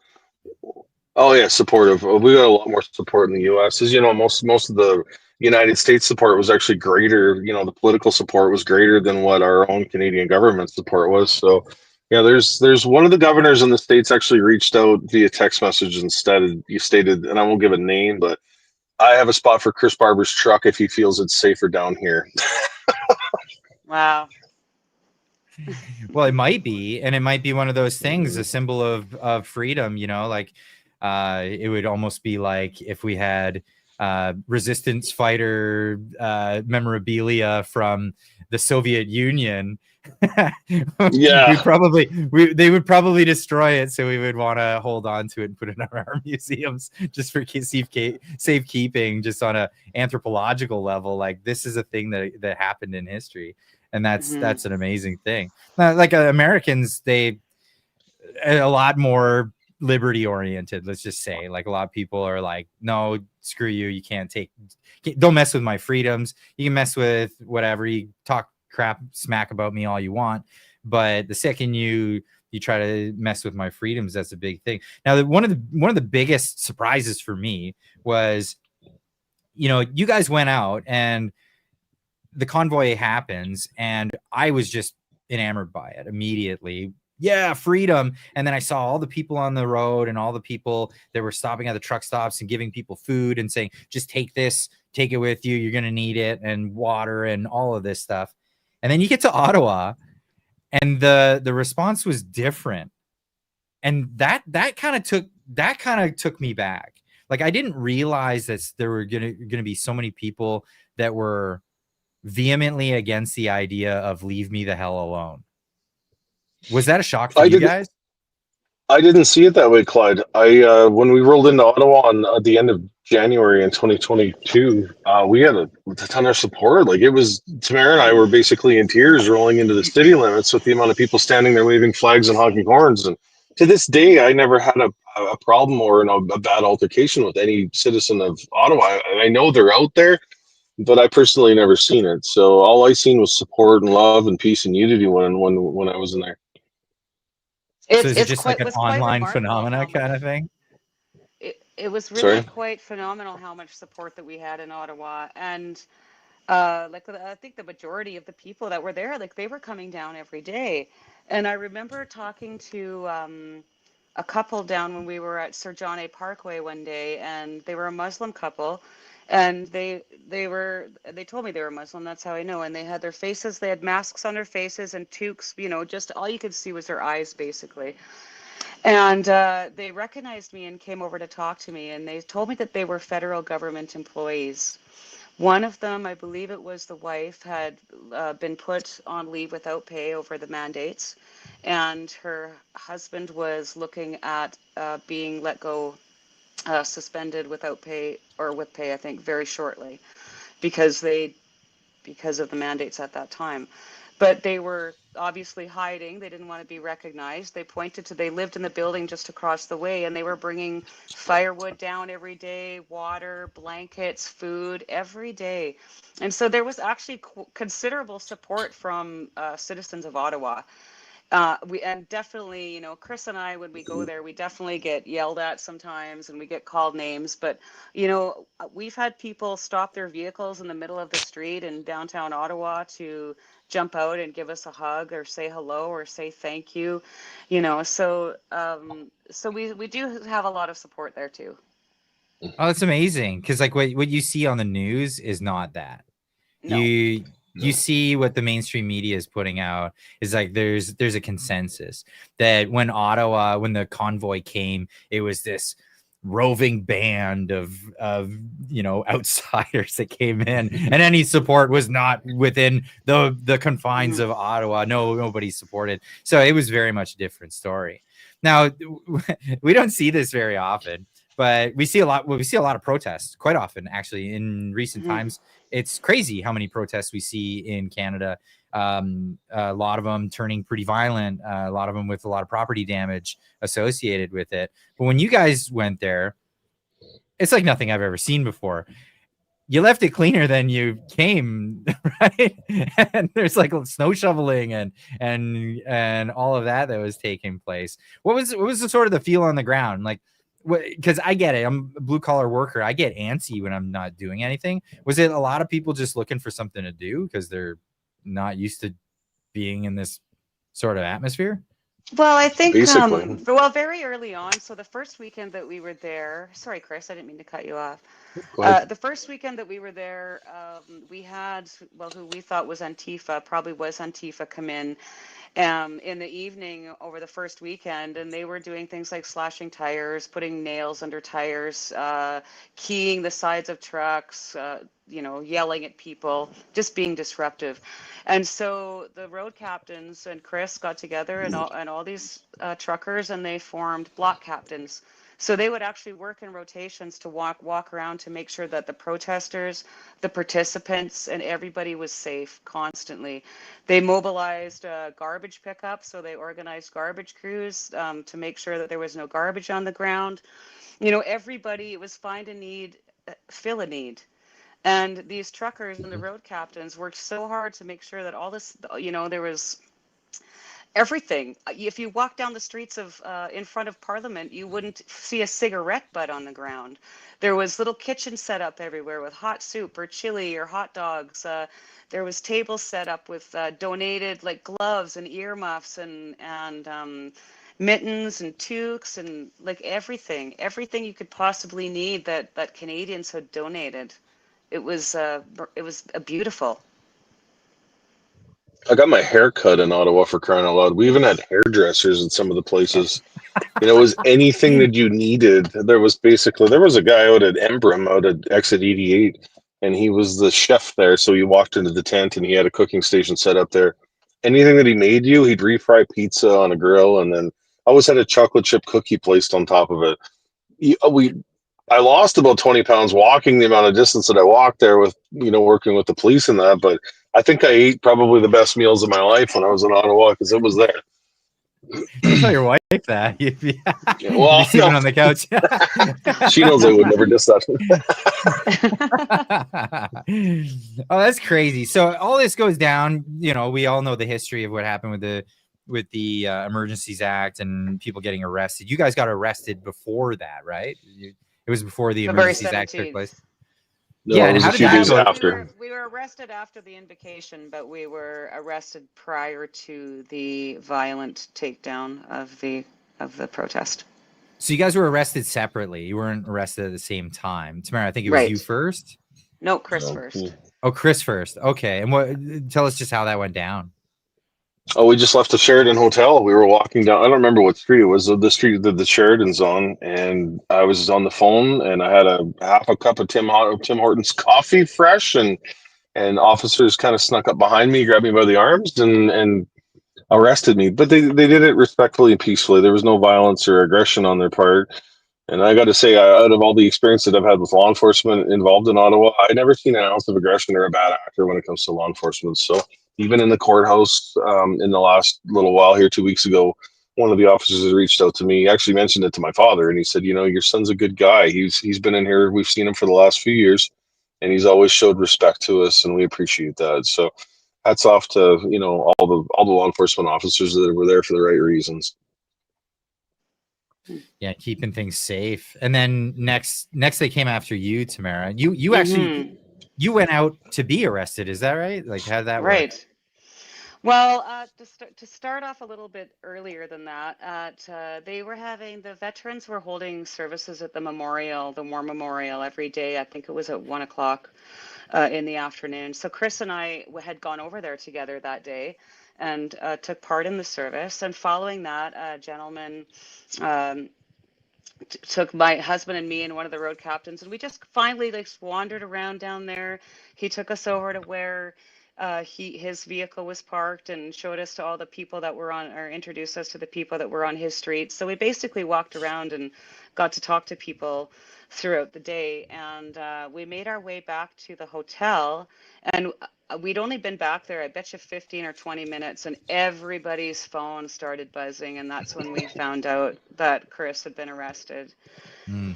And so Danny and I talked long and hard about it, and we sort of made the executive decision that we should go present ourselves to police. We figured if they'd arrested Chris, they were definitely looking for the rest of us organizers. And I mean, we certainly, our spouses were staying at the hotel. We didn't want the police coming in and arresting us in front of them. I would think that would be traumatizing. And also, for the business owner, we just didn't want that for her either. I mean, she had been so gracious and kind to us.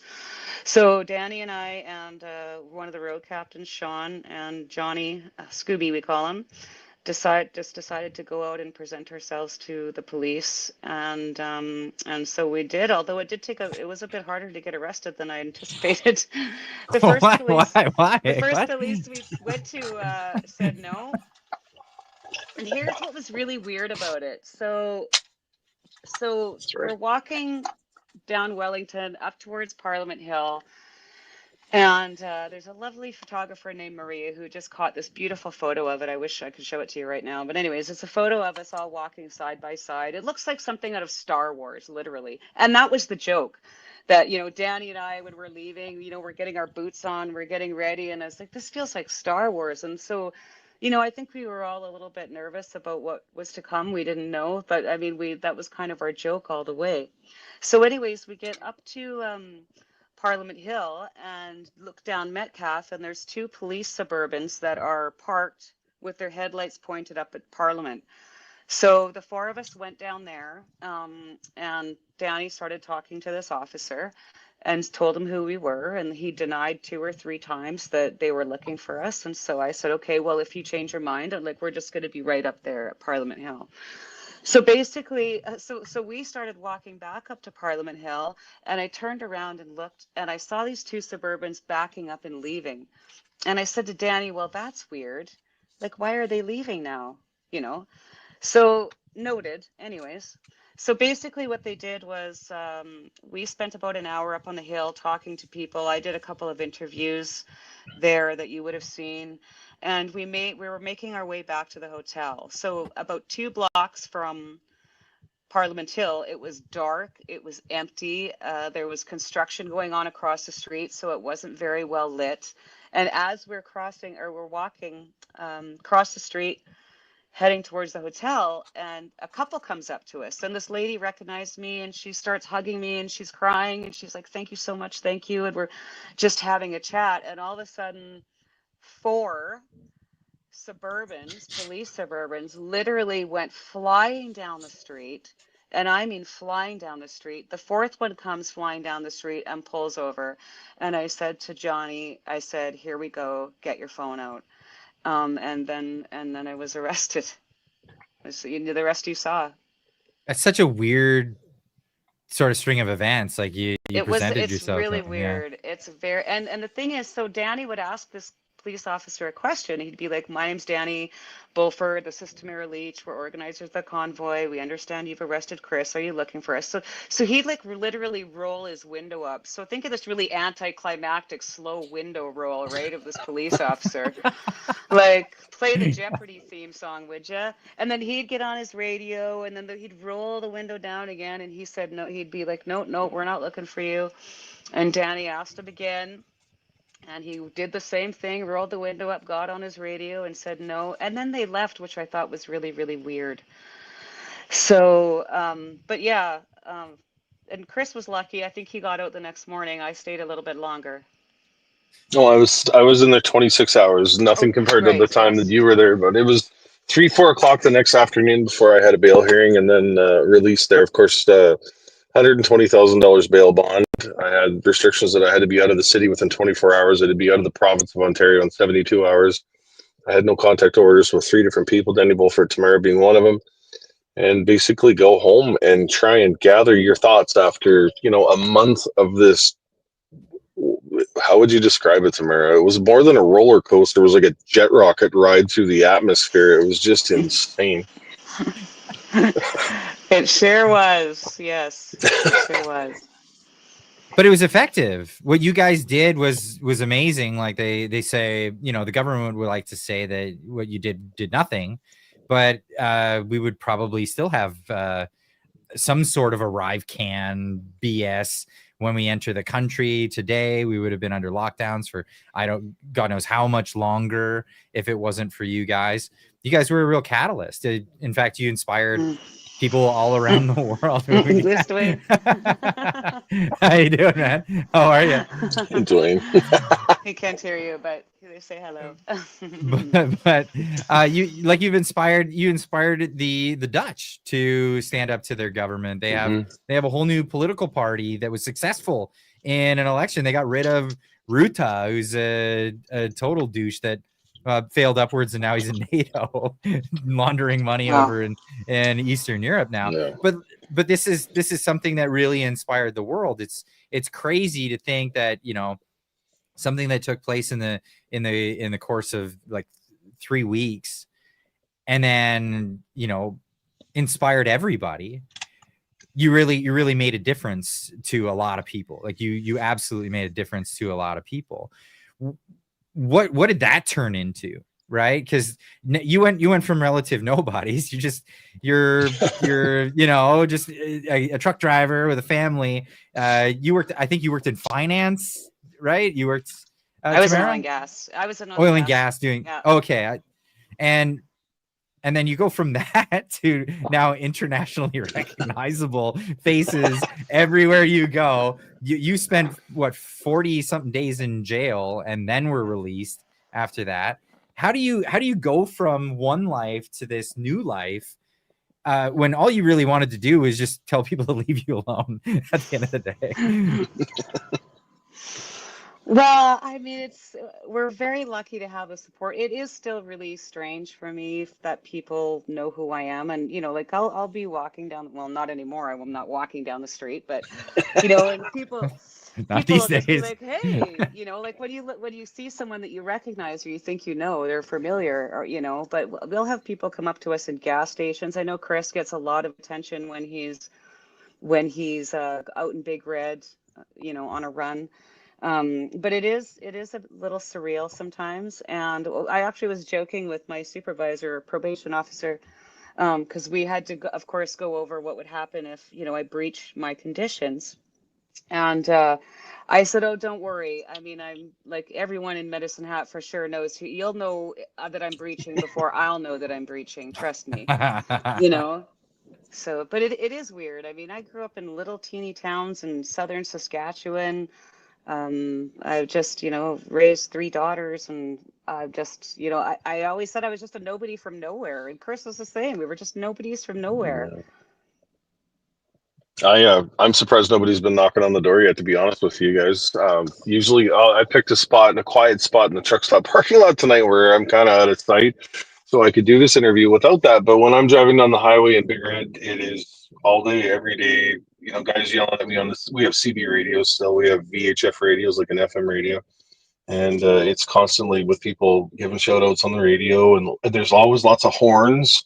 I have to watch for who's waving at me, and normally 90% of the time it's all full waves and full support, horn honking, and every time I stop for something to eat, somebody sees the truck parked there. Like I always say, Subway is my Achilles heel. I get a sub and I come back out to the cab thinking I'm going to eat that sub, and I'm always talking to somebody with my mouth full at the door. So, yeah, it's different. It's definitely different. You're recognized everywhere you go. It probably bothers their spouses a lot more than it bothers us when we're out in public. But we've dealt with it. We took it in stride, I'd have to say. Yeah, it's crazy. It's unbelievable. But you guys, I mean, you stuck your neck out at a time that nobody else wanted to, really. And that's what inspired people. And I think that's what encouraged people to get up and go to the overpasses and wave at you, because I mean, that really at the end of the day is where it was. Then you go to trial, and they pull all this crap at you. And nobody was expecting 3.5 years of all of this stuff. It must have cost you guys a tremendous amount, but you had, I'm guessing you had support. Is that how you made it through this? Mm-hmm. We did. Yes. We had a couple fundraisers in my hometown, and helped out with the travel expenses. And then I've had the Justice Center for Constitutional Freedoms representing me and helping me with my lawyer bill right from the start as well. Tamara, she's got the Democracy Fund. Mm-hmm. Yeah, Democracy Fund has covered our legal fees, or my legal fees. So I mean, and I can't even imagine what our lives would have looked like these last 3 years or now, with help from organizations like that, which is basically Canadians donating to help us.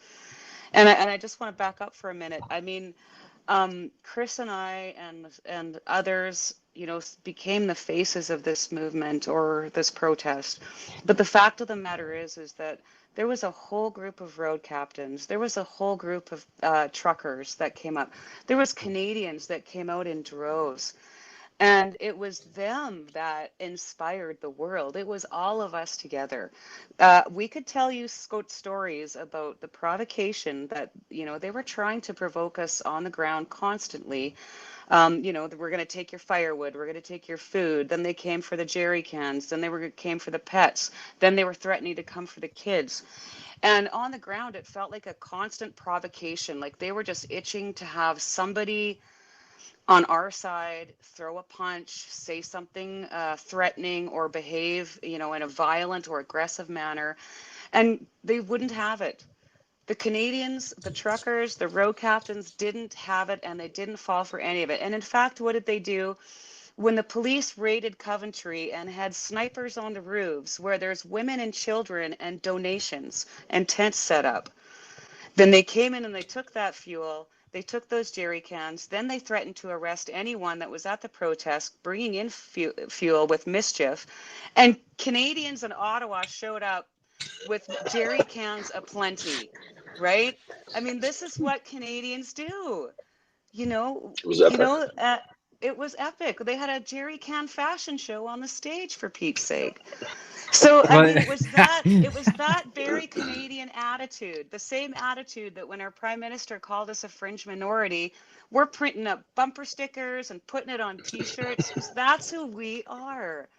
Yep. We're good people. We care about each other. We understand respect and diplomacy. So, a lot of people call Chris and I heroes, and that's so appreciated. I mean, I get it and is so grateful. But the fact of the matter is, is, I mean, through the course of the trial and the way this has dragged on and constantly having our names in the media, I mean, there was so many. It was truly a team effort. And I just don't ever want people to lose sight of that. Oh, absolutely was. And that's what really motivated so many people was like everybody stood up all at once. And like you said, the fuel cans, you know, it was like the I am Spartacus moment of Canada, right? Where everyone's like, oh, you're not allowed to bring fuel in? Okay, well, we'll all be a bunch of decoys with gas cans full of like full of like Kool-Aid and soda and stuff. But and Clyde, that's part of the to do that. They just did it. Just like the people that came out on the overpasses into the highway. They weren't calling each other up, saying, you know, this is coming through town, let's go, because they didn't. Everyone was terrified to let anyone know how they really felt about things. But they just showed up. They just did it on their own, and it was miraculous.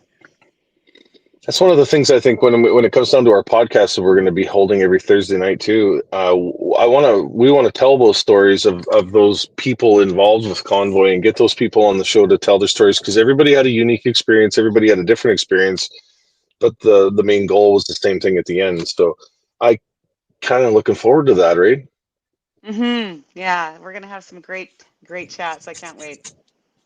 Well, that brings us into like, okay, so you've got to do this community. Well, you got a bit of community service to do, I think, is part of your thing, and then your 100 hours, and then I mean 100 hours. That's like what, a week and a half's worth of work. I know, right? Sorry, you talk to a working person, you say 100 hours, you're like, okay. Yeah. Okay. All right, I'll do that. But 18 months of house arrest, which is a real pain in the ass. Like seriously, especially for you, Chris, because you're not allowed to just take a job on the day. You have to have your stuff scheduled. If you're gonna go pull equipment, because that's what you do. You pull agricultural equipment with your truck. Isn't that your business? That's been my biggest struggle the last week and a half here, trying to deal with this. And today this load was supposed to be done on Wednesday, and of course the load wasn't ready, and I had it scheduled on my parole with my parole officer on Wednesday, so I had to push it off. And then when the farmer phoned yesterday last night and said, okay, it's ready and I need this load, well, then I had to get a hold of my probation officer, have everything amended. Everything that I do has to be scheduled out on a schedule that's emailed to me. So if I'm allowed free time. I'm allowed 3 hours. I was allowed 3 hours of free time this week. So I took my wife into Swift Current and we went for supper and got some groceries. I'm allowed quality of life time. But and then everything is labeled out on that schedule right from Monday to Friday. And I'm working with her right now to try and amend things when situations change. But my job does not work week to week. My job works hour by hour. I could be on my way to, anywhere tomorrow afternoon. So that's been the biggest challenge so far, but we're working through it. It's been kind of frustrating a few times, but Monday morning I'll go sit in their office and we'll have this conversation again, and we'll just keep working back and forth. I can see how it's eventually going to come together. Right now it seems a little tough.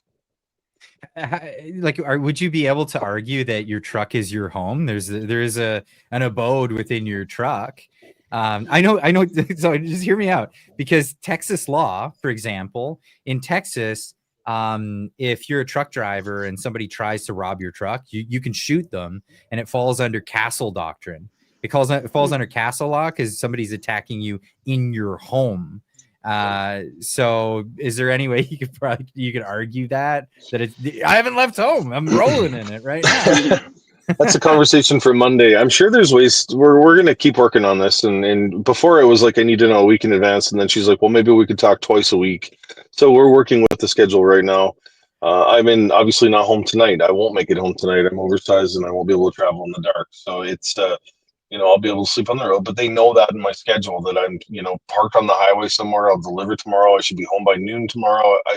And if I can plan my schedule out like that, it's just working with she's got a job to do too. She's an officer of the court, and I have to respect that and try and work with her on that. And I mean, if things get too tricky, we'll find a way. So what are the penalties if either of you were to break your conditions? 18 months in jail. Finish our sentence in jail. Yeah. Finish the whole sentence. That's it. Yeah.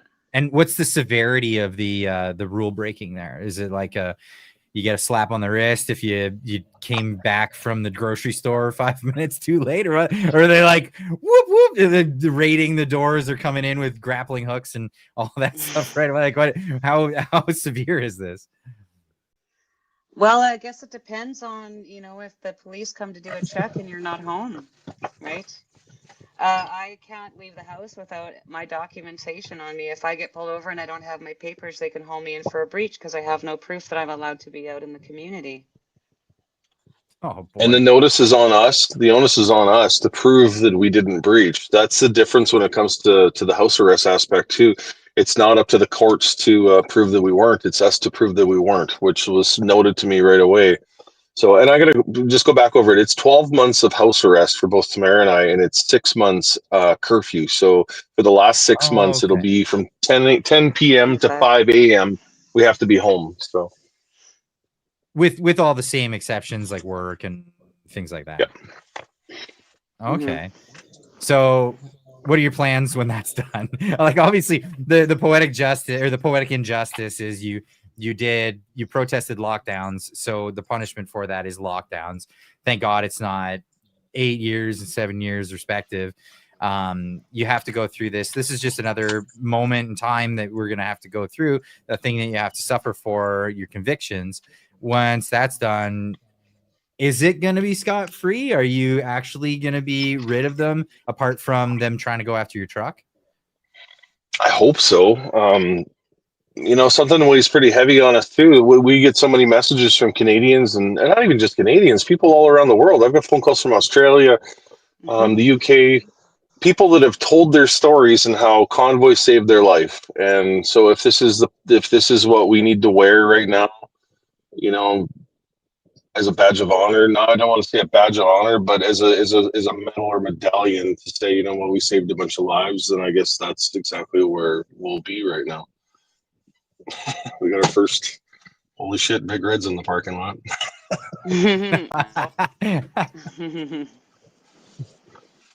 So yeah, Tamara, what's your take on that? Like the future when all's said and done? Well, I mean, hopefully that'll be the end of it. I hope that they'll just leave us alone at that point. But again, I mean, I'm hesitant because I've seen how truly vindictive and petty some of these people are. But hopefully that'll definitely be the end of it, and we can just sort of move on with our lives and yeah, I mean, I met with my probation officer today. My release date, I got some credit for time served, so my release date is January 21st, 2027, is when the entirety of my sentence will be fulfilled. So yeah, it's a long time to think. But we went over my story today. She seems like a nice enough lady. And she wanted to know my story today. And of course, because we have to talk about rehabilitation and remorse and regrets and all of that type of thing. And she has to get a sense of who I am and make sure that I'm, not the type that's going to reoffend. And I think she left there today feeling confident that, I'm not a terrible person. So you mean you're not going to be mischievous again in the future? This is the hilarious thing, is that we were both laughing because if you knew me, like, ask Dwayne, like, I am, like, you're going too fast, you're in the wrong lane, you didn't signal, your seatbelt's not on. Like, I am like Susie Straightlace for the most part, right? So the fact that I am where I am, I mean, if you would have told me this 10 years ago, I would have been absolutely horrified. But Yeah. but here we are. So yeah. And I guess the thing is too, I mean, this essentially puts our families on house arrest too. I mean, Chris gets leisure time, so Chris gets to go out and go into town and have dinner, and I'm not allowed to. So I asked my officer about that today. Yeah. And she told me in order for that to happen, that has to be one of the conditions laid out by the judge at the time of the sentence. So I can't get an exemption letter, like to go for dinner or go to a movie or something. And here's Chris Barber in Saskatchewan living his best life on his 3 hours of leisure time. And I'm like, thank you. Can I go get some groceries, please? Well, I'm quite fortunate, and I will be the first to admit that our situations are quite a bit different. I live on a family farm, so there's acres upon acres of land to roam, and we have fence line that needs to be checked with the side by side. And if I have to go back into the North 40, then I'll just leave a note on the door for the RCMP if they do check up on me. Here's my cell number. Call me, and I'll be right back. And then I always have my location on my phone too. I've got an app there with my children that I share to find out where exactly in the world we are between the three of us. So I have I have a good map of where I am and where I've been, and I can hopefully use that in the case if I ever need it. So, but I hope we've got a lot of support from law enforcement over here. I've talked to many members over the last number of years, as recent as a few weeks ago, being pulled over by one member and just saying, "Hey, I just seen you, and I had to pull you over just to say I support you guys and to keep up the fight." But they can't do that publicly, or they'll be, in trouble, and that's the sad part in this country right now. Well, they'll get roasted over it. And like when I was covering the convoy at the time, I had so many officers contacting me saying like, I just want you to know I'm behind you guys and what's going on. And it just happened to be because I had an email address that was publicly facing, right? And that's it.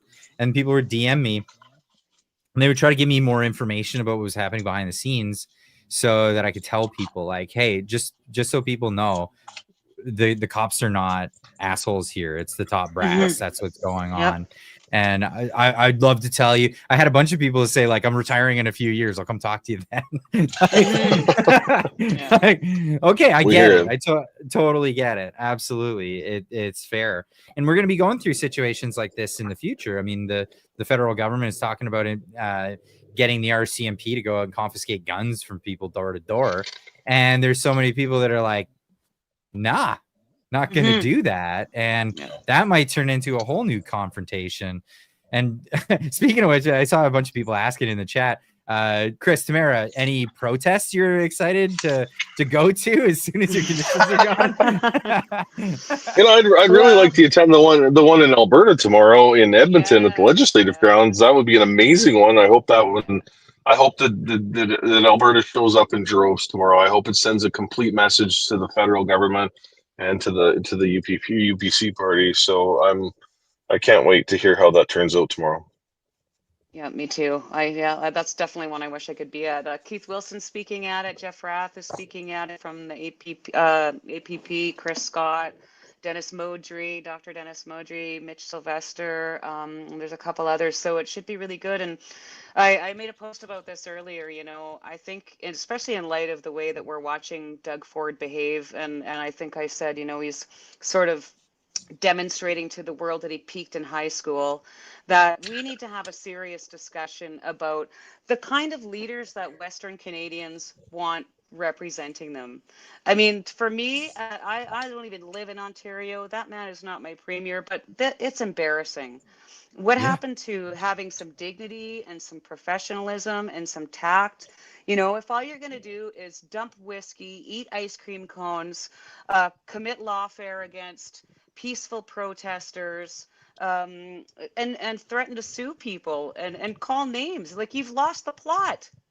Yes. And unfortunately for the rest of Canada, not just his province, but this is what the Americans are seeing. So we're all getting painted. This is the man currently representing us to the United States of America, our biggest trading partner. And it's quite frankly embarrassing. So I think, this is a really good time for people to keep the conversation going about what independence looks like. I know there's a lot of questions and concerns, but the best way to have them answered is to go to these things and meet people. There's great people that go there. Keep the conversation going. We have the people, we have the resources, we have the experience, and we have the skills to make the West prosperous and free. And I think we have to keep exploring that. We can't let these guys acting like this reflect on the rest of us. It's not who we are. And that's what the world's seeing, right? Like this is the world's seeing this, but the United States specifically is seeing this. I tweeted about this actually earlier today. Because I'm a dual citizen, I get to see it from both sides. And I said Canada's quickly losing any goodwill from American people. Once viewed as the friendly, nice neighbor to the north, Americans are seeing Canadians as a nation of petulant children that are willing to burn every bridge when they don't get a pony for Christmas. Shape up, Canada. Like, this is really a situation where, yeah, Canadians are stepping outside of the ground, but like, it's not all Canadians, obviously. This is a vocal minority. I mean, I guess Southwestern Ontario, there's quite a lot of them, but because they voted Doug Ford in. But I'm getting sentiment all day long that I voted Doug Ford in, but I did so reluctantly, and like, this is crappy. He doesn't represent me. But this is we're stuck between a rock and a hard place. These guys don't represent us, but that's who we have. But they are government. representing us. Yes, he is the face of Canada right now, and it's frankly embarrassing. I mean, come on. And that's why I'd like to announce Tamara Lich's run for Prime Minister. I'll move my hands because of the backwards. I just had my first French class yesterday. I'm quite a long ways from that. Nice. Well, you could always become the president of Alberta when it becomes its own country. That's the thing, and then you don't have to worry about the French thing at all. Yeah, right. No worries there. But that's, yeah, I mean, there's so much turmoil, there's so much going on. You know, COVID was the battle that you guys went for, but this is a battle in a big war for liberty, really, in Western world. It's not just Canada. Canada's not the only battlefield here. We've got all of Europe, we've got United States, we've got Australia, New Zealand, even South America. Parts of South America are joining this battle and saying, you know, this is it. Japan even joining the battle. They are technically Western adjacent now at this point, or since the Second World War. So like, you guys have really inspired a lot of people, and I gotta say this, like, hands down, and I'm not just talking about just you, like the whole convoy as a whole was such a movement that really, at a time when people thought that there was no turning around, they realized, no, we're just losing the battle, we can win the battle. And I think the battle of ideas was won in your case. Yeah, you had to suffer for it because of everything that you're going through. But I think the battle of ideas really won a lot of hearts and minds of people that had given up and thought that it wasn't winnable. They were just trying to navigate this new world that has no liberty. And I just want to, you know, it's like, it's a big tip of the hat to you guys for that.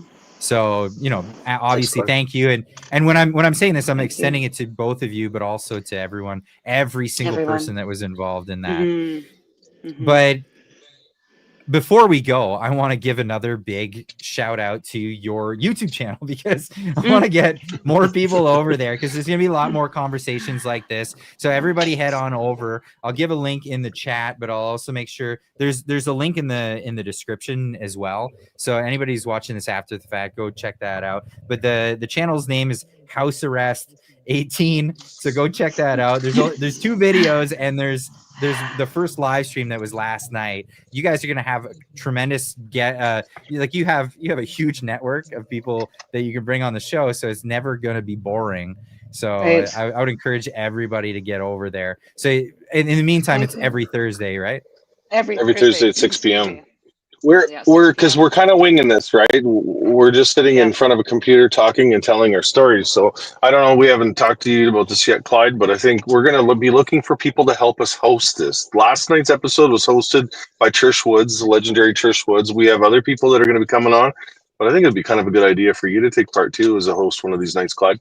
Absolutely. I'm down. I'm down. Absolutely. I've already got you on the list. I've got a nice long list already. So, but it seems so fitting with Mr. Peckford and Trish, because, well, obviously who Mr. Peckford is, but I mean, Trish Woods was one of the first media personalities that really started trying to get our story out, and she interviewed us regularly. She started the Coffee with the Convoy. So I thought it was a really nice fit. I've reached out to, so for example, I mean, obviously we're not going to have guests and hosts every week. That would be a lot of work, but I've reached out to Ray McGinnis and Gord McGill to do a guest host and a guest to talk about the Coots situation. So I'm going to try and see how we can get hosts paired up with guests like that. And I think it'll be a lot of fun. And I mean, I think people want to hear about the ditch digging I got going on in the back, and the chain gang. As you can see, I've got some pretty scary cellmates here. My little grandson's 3, and my oldest grandson's 9. So you know. Well, yeah, holy cow! I'm flattered that you guys would invite me to that. So I'll definitely take you up on that. Anytime you can use my services, I'll come in and help host that. Absolutely. Thank Yeah, you. by any means, just call me up. I'll make myself available for that. So again, everybody head over there. The link again is I put it in the chat. I put it in the description. Go check that out. There's a couple more of these super chats I'm gonna hit before we head on out of here. But again, thank you for your time. I've just got to see the ones that I haven't addressed so far. My bad. I just want to make sure I don't That's miss any okay. of these ones. Yeah, we read that one. Neil's asking what happened to all the money from the froze Give Send Go. We did cover that. We went over that. So just rewind in the show and you'll see that. Jilly Beans for 5 says the power structures we have everywhere have been corrupt for ages. The corruption is so bad the average people are seeing it now. Yeah, it's just bubbling to the surface, really, at the end of the day. That's right. Yeah. Well, and that's we one have of the great things about what I think the convoy accomplished. It exposed so much corruption and so much nonsense, and it was like that episode of Simpsons where what's his face keeps stepping on the rake, right? It felt like every decision the federal government made, every time they turned around, they were just making the complete wrong, like most ridiculous choice. So, Good analogy. thank you. Yes, Sideshow Bob with the old rake to the face. Yes, Bob, yeah. Yes, Sideshow Bob. So Yeah. it really showed so much of it was like the typical man behind the curtain scenario, you know. So grateful for that for sure. Yeah, absolutely. We got another one from BA4648 for 11. He says, you guys saw the outpouring of families lining highways -40, your peaceful protests. There is so much that could be said. Thank you, your class at Human Beings. Much love. So less of a question or just more of a comment and a big thank you. That's amazing. Thank you very much. Really appreciate that. Gem Jam, member for 8 months. Thank you so much. Says, thank you, Tamara and Chris. You guys have affected so many lives in the right way. You're amazing. Thank you. Likewise. Thank you. Do you ever get tired of this? You get it all day long, every day. Never get tired of talking to people. You know, I had just loaded this piece of equipment in a farmer's yard, and I could tell when I pulled in, both of these, elderly farmers were probably multi-vaxxed and travelers and close to retirement and listened to legacy media news all day. And I left that farmyard having a hard time getting in the truck and leaving because they just wanted to ask more questions. So that dialogue and that conversation with anybody that will take the time and do it civilly and peacefully is more than welcome. That's amazing. That's really, really cool.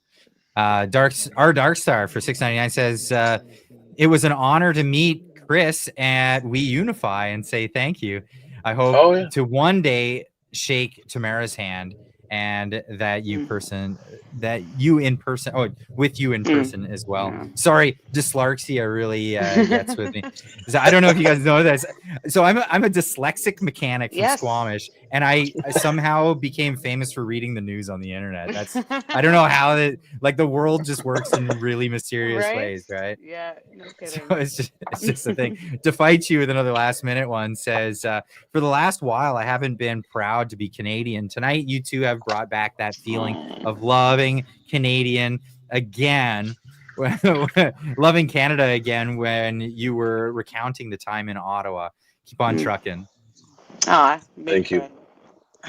I would blow the horn right now, but I would piss everybody off in the parking lot here. So the switch is right above me. Come on. Right now, Paul Champ is triggered. and the keep on trucking thing. I'm wearing mine. I got the keep on trucking. Oh, nice. I got to get you guys some of these. Send me the details. I'll send you each a shirt. Yeah. For anyone else who wants one, go check out the store. It's ClydeDoSomething.com. Gotta throw that out there. Gotta throw that out. It's always my sign off. So people are like, make a shirt. And I was like, well, I gotta do something that works with the channel. So I did a keep on trucking. That's the way to go. We got four That's frees with another last minute one. Says, did you ever think of moving to the States for refuge?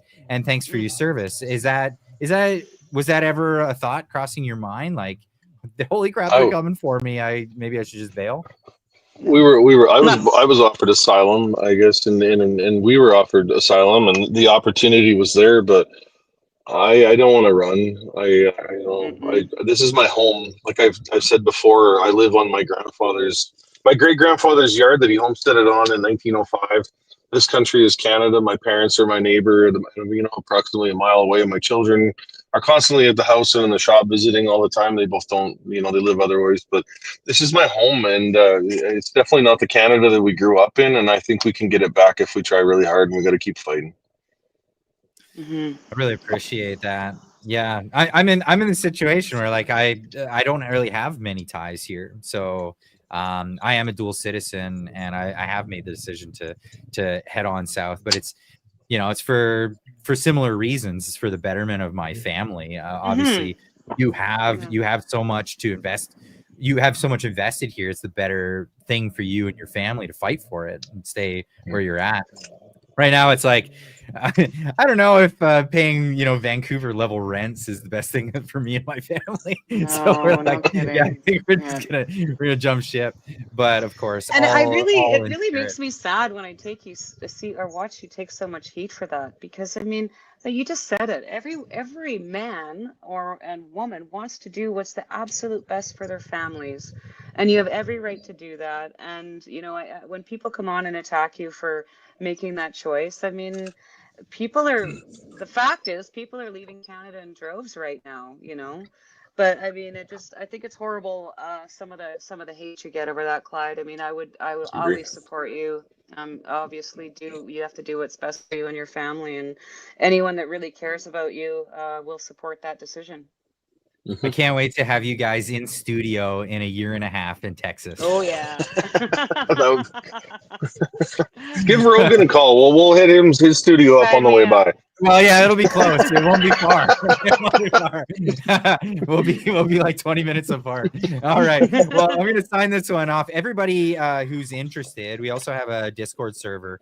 I only make this available for people during the live streams on Friday nights. I do live streams multiple days of the week, but in order to keep the Discord a group of good people and not trolls and internet stuff that goes on, I only make it available during the live streams and kind of later in the live stream, so the riffraff aren't in. So if you want to join a community of people that are pretty cool and like to chit chat about these kinds of things, perhaps you'd be interesting. The link is in the chat right now. So head on over there, and I'll be in there in a little bit, and we'll be chatting in the Discord. Of course, you guys probably go to bed or whatever, but you're always welcome. Discord is. Oh, okay, yeah. Discord's another social media app. It's I have too many on my phone as it is right now. Fair enough. I checked it out once, but it looks far too complicated for me. I stick with my basics. And you know what? They got the worst name. Like, why would you name your app Discord? It's like, like the thing that people try not to do, when they have civilized society is so Discord, right? But hey, whatever. Okay, that's the name of the app. But anyway, for people that are interested, there's a lot of people over there, so go check that out. It's fun, and it's a tight knit community. So any trolls and stuff get booted right away. It's a cool place for people to hang out. Nice. That just maybe don't want to reach out, but don't want to have that thing. Anyway, you guys stay on the line. We're gonna sign off. Say goodnight to everybody. Good night, everyone. Thanks good night, everyone. For watching. Thanks for coming. Thanks for having us, Clyde. Absolutely. And be safe and have a great weekend. Keep on trucking. Yeah, keep on trucking.